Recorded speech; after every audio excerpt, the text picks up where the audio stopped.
Olá a todos! Neste vídeo, iremos analisar o efeito fotoelétrico, a partir do efeito da variação da intensidade da luz para a mesma frequência e o efeito da variação da frequência da luz para a mesma intensidade, além de encontrar os valores da função de trabalho do cátodo e a constante de Planck.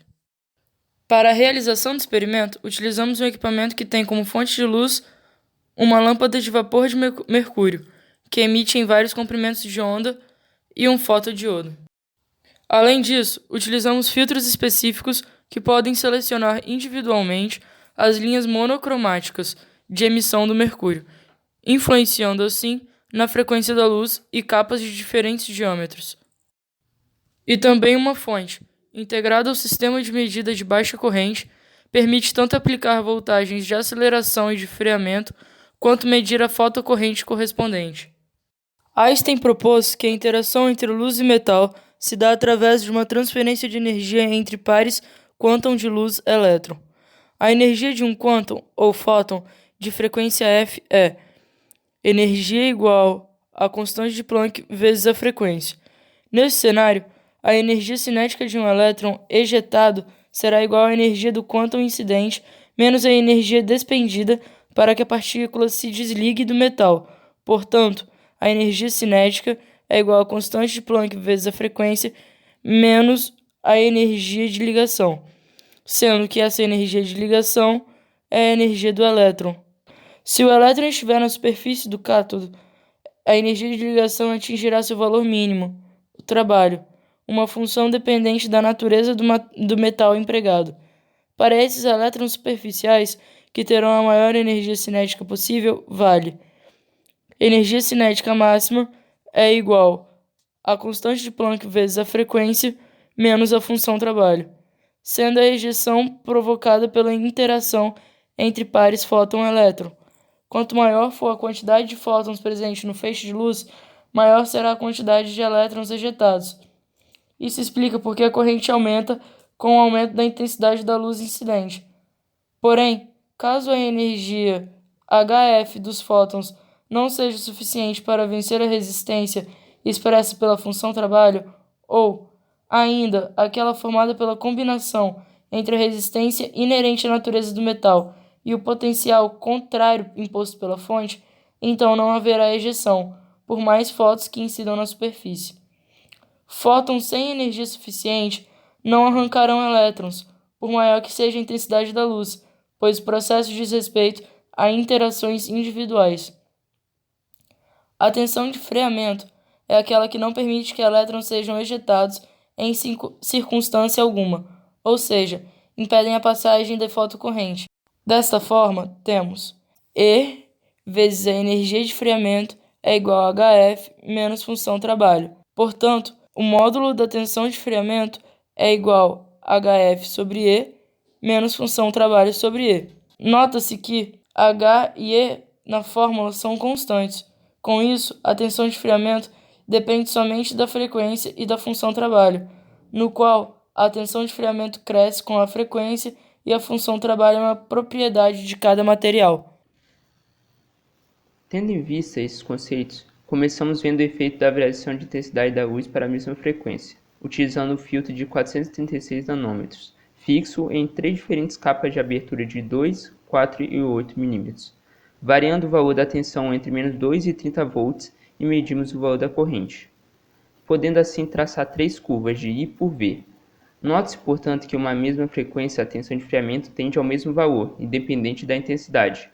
É possível observar que o que foi falado anteriormente, que a intensidade da luz luminosa somente influencia no valor de corrente de um mesmo valor de tensão, observando assim que quanto maior o diâmetro de abertura, ou seja, a intensidade luminosa, para uma mesma tensão, maior é a corrente.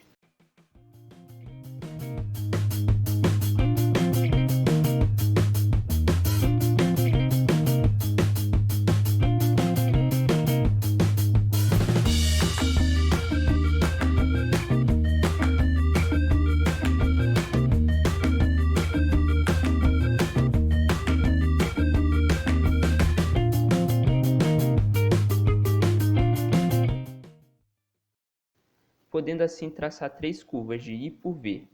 Note-se, portanto, que uma mesma frequência, a tensão de friamento tende ao mesmo valor, independente da intensidade. É possível observar que o que foi falado anteriormente, que a intensidade da luz luminosa somente influencia no valor de corrente de um mesmo volt de tensão, observando assim que quanto maior o diâmetro de abertura, ou seja, a intensidade luminosa, para uma mesma tensão, maior é a corrente. Na segunda parte do experimento, vimos o efeito da variação da frequência da luz para a mesma intensidade. A fim disso, mantivemos uma capa com abertura de 4 mm de diâmetro e variamos o filtro entre os valores de 436, 546 e 577 nanômetros, sendo possível, mais uma vez, traçarmos 3 curvas de corrente por tensão, variando novamente a tensão entre -2 e 30 volts. Desta vez, apesar de esperarmos um valor de tensão de friamento diferente entre os filtros, devido à diferença de frequência entre eles, não foi notável, devido à pequena diferença de comprimento entre eles e serem muito pequenos. Entretanto, é visto que, quanto menor o comprimento de onda e, consequentemente, maior a frequência, maior a energia da onda. Sendo assim, a taxa de crescimento é maior à medida que aumenta-se o valor de frequência. Por fim, buscamos encontrar o valor da função de trabalho do cátodo W e a constante de Planck H. Para encontrá-los, mantivemos fixo a capa de diâmetro de 4 mm e variamos o filtro entre 363, 436, 546 e 577 nanômetros. Variamos o valor de tensão entre -2 e 0 volts e buscamos encontrar a tensão de friamento, ou seja, o ponto que não houvesse mais passagem de corrente. A partir dos valores encontrados, traçamos o gráfico da tensão de friamento pela frequência. Calculou-se a frequência utilizando a relação C igual a lambda vezes F. É notável que no gráfico 3 os pontos encontrados não estão sobre a reta. Esse erro pode ter sido ocasionado por ação da luz externa sobre o diodo, ou pela perda de ondas eletromagnéticas entre a fonte e o diodo, ou até mesmo imprecisões dos filtros. Como forma de estimar nosso coeficiente utilizando a regressão linear com os pontos. Como visto, a tensão de friamento é dada pela forma Vf igual a Hf sobre E menos W sobre E. Com isso, pode-se estimar os valores da constante de Planck e experimentalmente a função trabalho, sabendo os coeficientes angulares e lineares da nossa reta. Dessa forma, A igual a H sobre E e B igual a W sobre E, em que E é a carga do elétron.